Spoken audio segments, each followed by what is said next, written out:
seorang sarjana. Nah, itu dia ceritanya. Karena kan orang yang terpenting waktu ulun belum nikah, karena ridho Allah itu adalah ridho orang tua.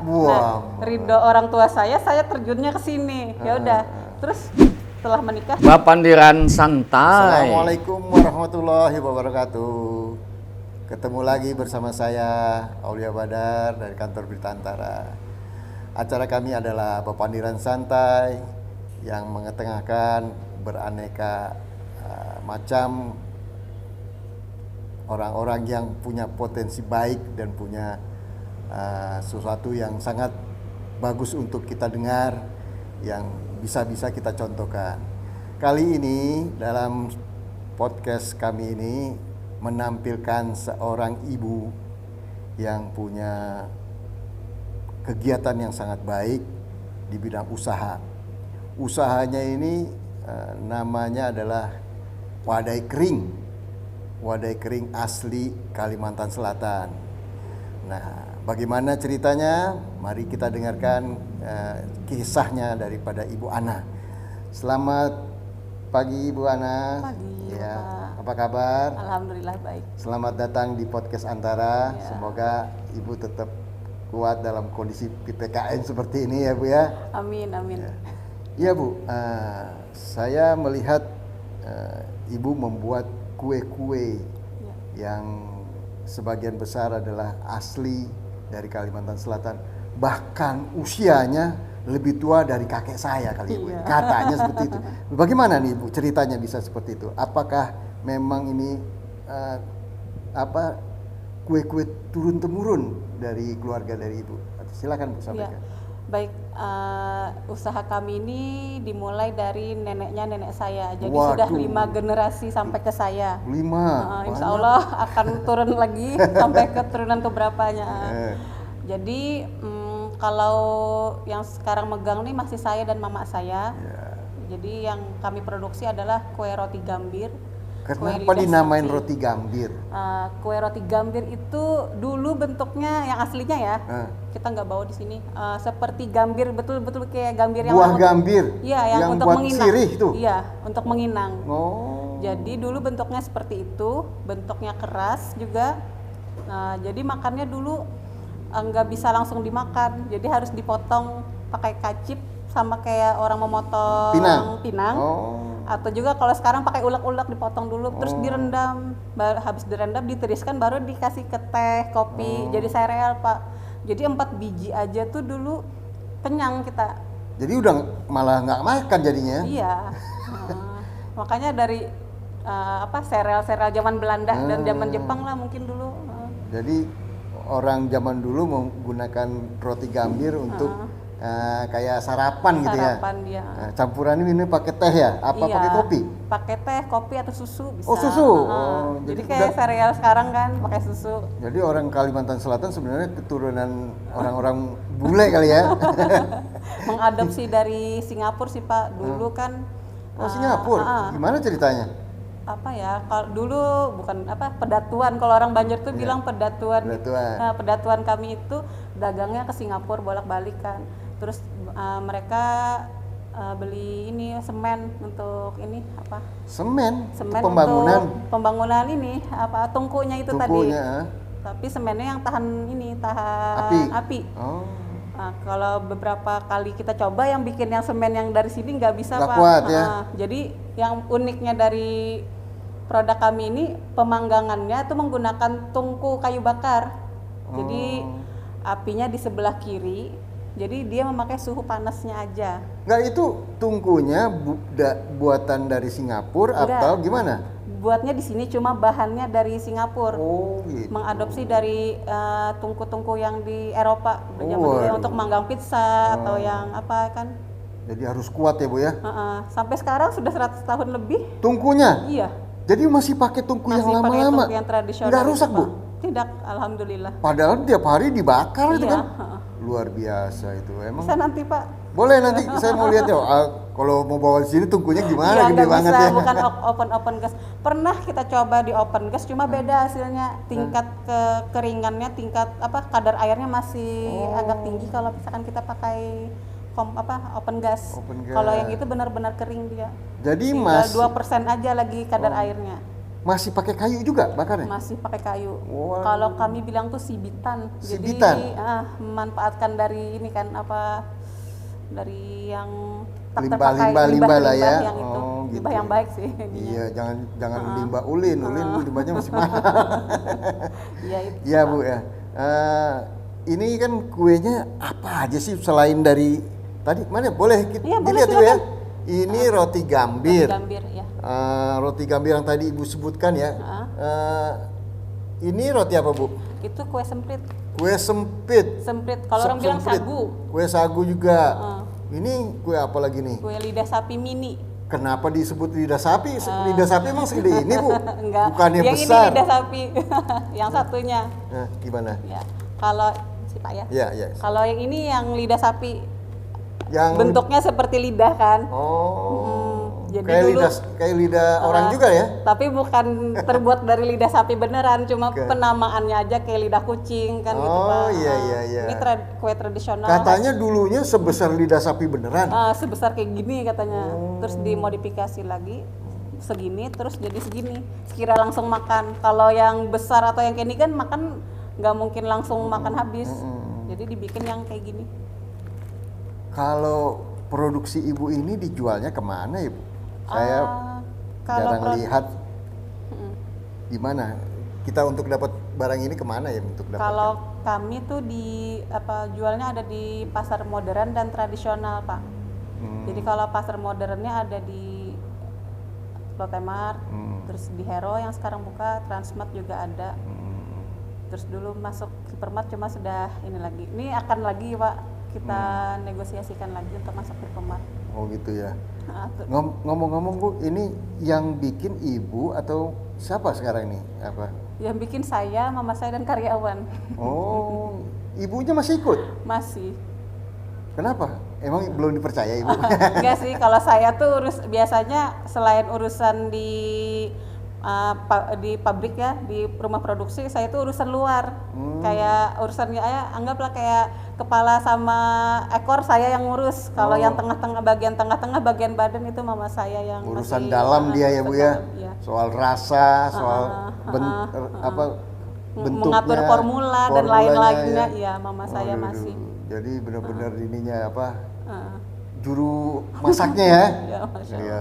Tapi emang kalau bisnis seperti itu masih dipegang langsung biasanya masakannya enak gitu. Iya. Ya ini udah bertahan sampai berapa tahun kan luar biasa ya. Dari neneknya, dari neneknya gitu. Nenek saya. Apa ya kalau orang Banjar bilang itu dari entah ya? Nenek terus nenek di atas nenek datu, apalagi anggah ya entah. Kalau orang Banjar bilang entah Pak.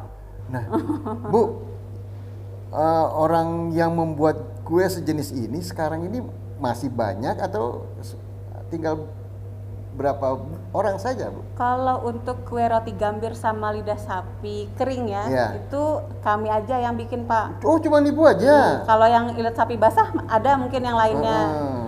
Tapi kalau yang untuk roti gambir sama yang ini yang lidah sapi keringnya cuma kami aja yang bikin. Kenapa? Kalau karena masih mempertahankan yang itu tadi tradisionalnya tadi. Jadi hanya Ibu berarti kalau mau cari ini harus ke Ibu lah ya? Iya. Ke toko-toko juga bisa. Ke toko-toko ya? Oh gitu ya Bu ya. Itu jumlahnya berapa Bu kalau kue-kue ini? Apa sebutnya tadi? Wadai kering ya? Iya, wadai kering. Wadai kering itu ada berapa banyak di sini Bu? Banyak sih Pak, kalau kayak yang untuk apalagi kalau bulan puasa itu kan macam-macam, ada yang kastengel apa kan khas-khas lebaran. Itu cuma ya. Kalau kami biasanya yang khas dari Banjarmasin aja ya. khas Banjar. Kalau yang khas Banjar itu emang terbatas ya? Yang terbatas. Jumlahnya nggak banyak kata Ibu? Nggak banyak sih, kalau yang saya tahu. Tinggal berapa? Kalau kue kering, kalau kue basahnya kan banyak, 40 yang berapa kering, macam. kering. Yang keringnya cuma yang ini yang saya tahu. 3 macam ini sama sagu Banjar kalau orang bilang kan. Sagu Banjar ya. Kalau di Jawa kan sagunya es atau ini kan. Ibu katanya tinggal di wilayah yang dulu disebut Kampung Pewadayan. Iya. Itu gimana ceritanya Ibu? Jadi di Jalan Pangeran atau di Kuin itu Kalau beberapa RT 1 semisal itu khusus untuk bikin soto. Soto, ya. Misalkan di RT 5 kan tempat kami saya suka lihat tuh masih ada soto. Banyak kan soto Kuin gitu. Dan dari situ soto Kuin. Terus kesananya lagi Kampung Pewadaian gitu kan. Kampung Pewadaian itu macam-macam yang dibikinnya ini rata-rata. Gitu ya. Iya, kue semprit sagu kalau orang Banjar bilang. Kue sagu padahal yang aslinya terbuat dari tapioka, kanji. Kanji ya. Cuma lumrahnya orang bilang kue sagu. Nah, jadi di situ ada lebih dari 5 yang produksi. Gitu ya, nggak Rata-rata sih keluarga, Pak. Oh, masih keluarga. Iya, masih keluarga. Turun-turunan jadinya kayak gitu. Ya bagus lah kalau kayak gitu. Berarti masih ada yang melestarikannya ya kayak gitu ya. Nah, kalau sekarang ini Bu, ada gak faktor yang menyebabkan produk-produk Ibu susah untuk dipasarkan? Ya, salah satunya ini sih, bukan saya aja sih, hampir semua yang punya usaha juga karena agak pandemi ini ya Bu ya? Karena pandemi Pak. Sebelum pandemi berarti bagus ya? Alhamdulillah bagus, jalannya bagus juga. Ini tapi masih bersyukur masih bisa jalan, masih bisa hidup usahanya. Kalau sebelum pandemi itu bisa disebutkan berapa banyak produksinya dan setelah pandemi itu berapa banyak produksi? Kalau biasanya ini turunnya tuh hampir 60%-an. 60%, wah besar juga ya. Ya mudah-mudahan lah ya. Kita berharap nih pandemi segera selesai biar usaha-usaha juga bisa bergerak kembali, orang-orang UMKM juga bisa maju lagi dan tentunya ini membantu masyarakat di sekitar sini juga dan juga perekonomian Indonesia bisa bangkit lagi ya Pak ya. Betul. Bu, ngomong-ngomong kalau sekarang ini untuk misalnya ada yang mau belajar Bu, ya. Itu bisa gak ke Ibu? Bisa. Apakah Ibu membuka pelatihan-pelatihan Saya gak? biasanya ngajar sama kayak teman saya yang Sari Buah Kasturi ke daerah-daerah juga. Oh, Ibu ngajar juga? Ya, kemana aja Bu? Bisa cerita ngajarnya udah pernah ngajar di mana aja? Saya biasanya ngajarnya ke daerah Martapura, kemarin 8 desa. 8 desa. Terus yang baru-baru tadi kan dari Keseruyan, bikin tepung pisang. Tepung pisang. Non gluten kan. Nah, itu. Jadi Ibu membagi ilmu juga kepada orang lain ya. Iya. Termasuk kue-kue yang ini ya. Untuk kue basah dan kue bukan ini aja karena saya lulusan tata boga. Ya, jadi adalah ilmu selain kue kering kan kalau misalkan dia di sana perlunya perikanan misalkan bikin abon atau oke gitu. Waduh, ternyata kalau bukan bikin kue. maunya kue basah oke gitu anunya Pak. Itu tergantung permintaan. Sudah sejak tahun berapa Ibu melakukan pelatihan itu? Saya ngajar itu pertama sekitar tahun 2013, 2014 apa 2013 ya, setelah lulus kuliah. Berarti udah berapa tempat tuh di Kalimantan Selatan aja? Apa pernah gak ngajar ke Kalteng? Kalteng pernah? Kalteng tadi kan bulan Juni tadi. Di mana? Ke Seruyan. Ke Seruyan. Di situ ngajar apa Ibu? Ya pembuatan tepung pisang tadi Pak. Tepung pisang. Terus tepung pisang dibikin lagi aneka kue-kue kering, kue-kue basah, puding dan lain-lainnya. Oh jadi tetap ya Ibu memberikan pelatihan-pelatihan kepada orang lain supaya bisa membuat kue-kue kering seperti ini dan yang lain-lainnya. Ya. Luar biasa, mulia itu Bu. Itu saya sangat senang mendengar Ibu seperti itu. Tentunya ya sekarang ini kembali lagi zaman sekarang itu online ya. Iya. Apakah Ibu pemasarannya juga melakukan online? Iya, pemasaran saya juga melakukan online, cuma saya prioritaskan untuk yang reseller kami aja Pak. Jadi kadang di toko oleh-oleh itu dia juga online, mengonlinekan produk-produk saya. Jadi saya biasanya tetap mengonlinekan cuma mengikuti harga mereka. Jadi udah jalan lah Ibu ya itu? Jalan aja sih sebenarnya. Cuma ada lagi adik saya yang ininya, yang bagian anunya. Dan ini sepertinya cukup membantu ya online ya?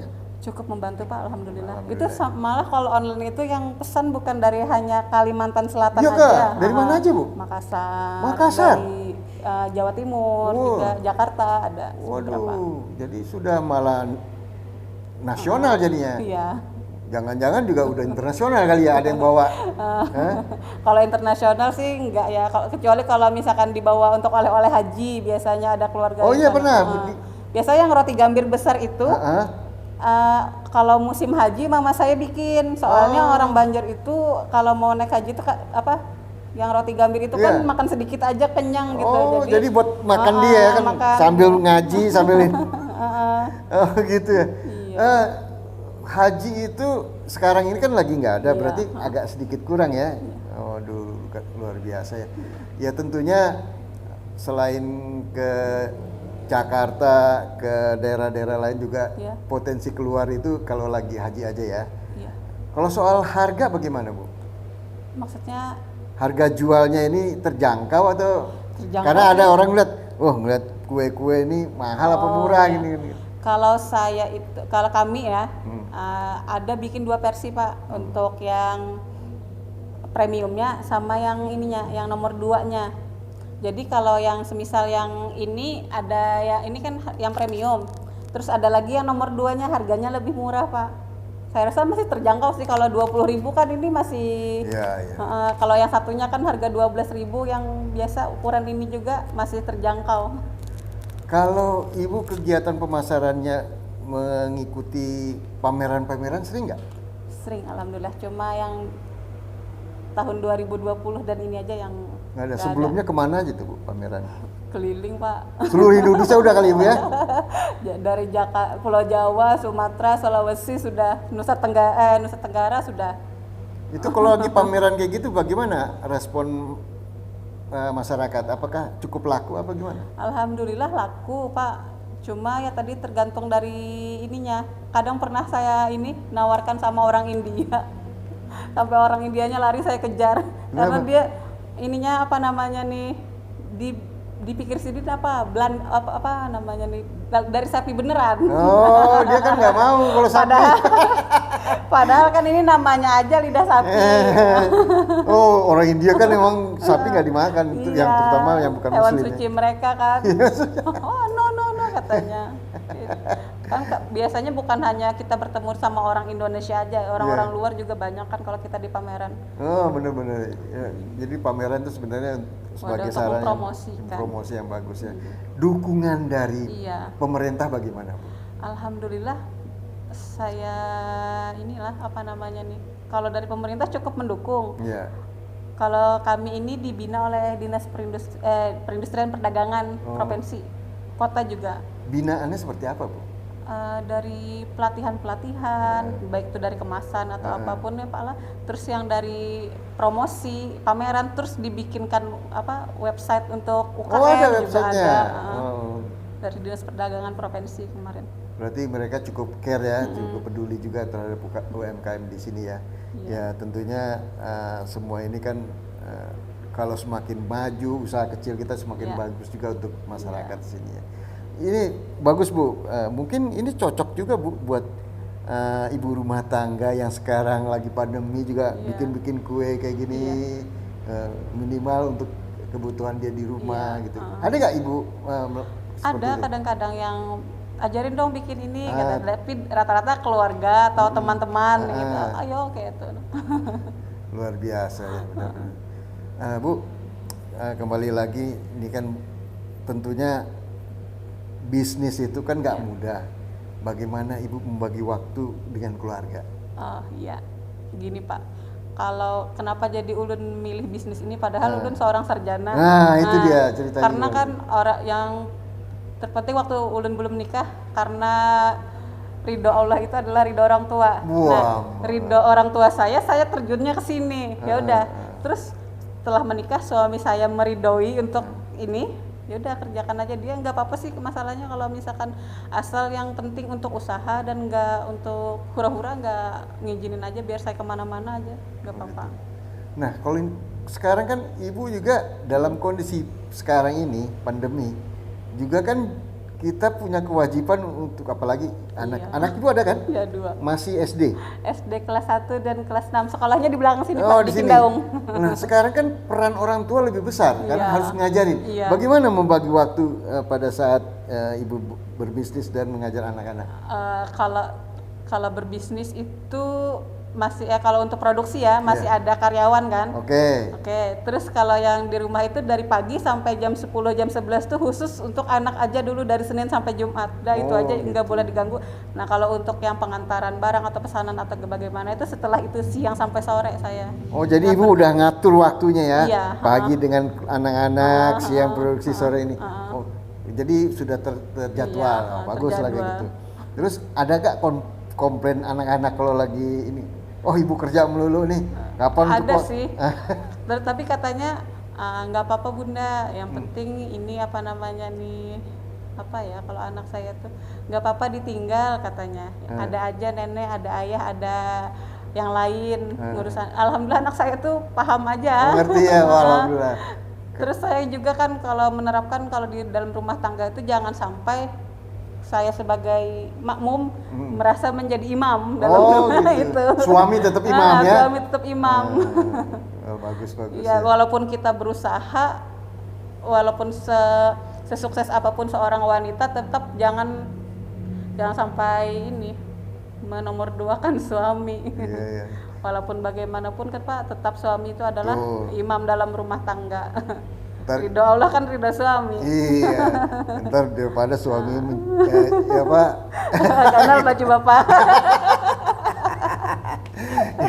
Karena ini ya berkeluarga dan waktu untuk keluarga itu juga cukup penting Bu. Iya. Nah, kita boleh berbisnis dan tentunya di keluarga itu adalah saling percaya, saling mengerti dan bisa memahami satu. Kita kan juga pengen apa sih yang kita kerjakan tentunya kan untuk keluarga juga, ya, bukan untuk siapa-siapa. Itu harus dipahami. Ya baguslah Ibu sudah menerapkan yang baik waktu Ibu dengan anak, waktu Ibu dengan suami, waktu dengan bisnis. Nah ini juga perlu contoh nih ini buat orang-orang yang ingin berbisnis juga perlu contoh Ibu Ana ini membagi waktunya dengan keluarga cukup baik. Ya Bu. Kan sekarang ini lagi pandemi, kondisinya di produksi sebelum pandemi dan setelah pandemi, saat pandemi ada perubahan nggak? Sangat signifikan Pak. Oh gitu. Tapi ada kemarin tuh sempat naik lagi. Ya. Terus yang pas yang akhir bulan Juli ini ada penurun lagi pas PPKM tadi kan. Nggak boleh ini kan kita keluar kota. Ya. Jadi lagi awal-awal bulan tahun 2021 ini bagus ya Bu ya? Bagus, ya. Terutama pas bulan puasa ya? Iya, alhamdulillah Pak. Alhamdulillah naik tuh ya Bu ya? Permintaannya sangat ini Pak, tinggi ya? kita sampai kewalahan. Oh sampai kewalahan ya? Karena kan bercermin dari tahun sebelumnya kita sudah menyiapkan, tapi ternyata pasarnya rada dingin. Tinggi ya? Tapi yang pas yang tahun ini benar-benar ini Pak. Ya, alhamdulillah. Apa-apa. Jadi fluktuasi Bu ya. Kalau usaha itu fluktuasi itu wajar kayak gitu. Tapi disyukuri aja Syukuri Pak. Itulah. Kalau lagi yang seperti ini kita bersabar aja. Iya, jadi sabar dan syukur. Kuncinya adalah kesabaran Bu ya. Sabar dan syukur Pak. Jadi Ibu ini kan Ibu berbisnis seperti ini. Ya. Jadi kira-kira tips apa yang bisa Ibu sampaikan kepada masyarakat di Kalimantan Selatan, terutama kaum wanita yang ingin berbisnis seperti Ibu?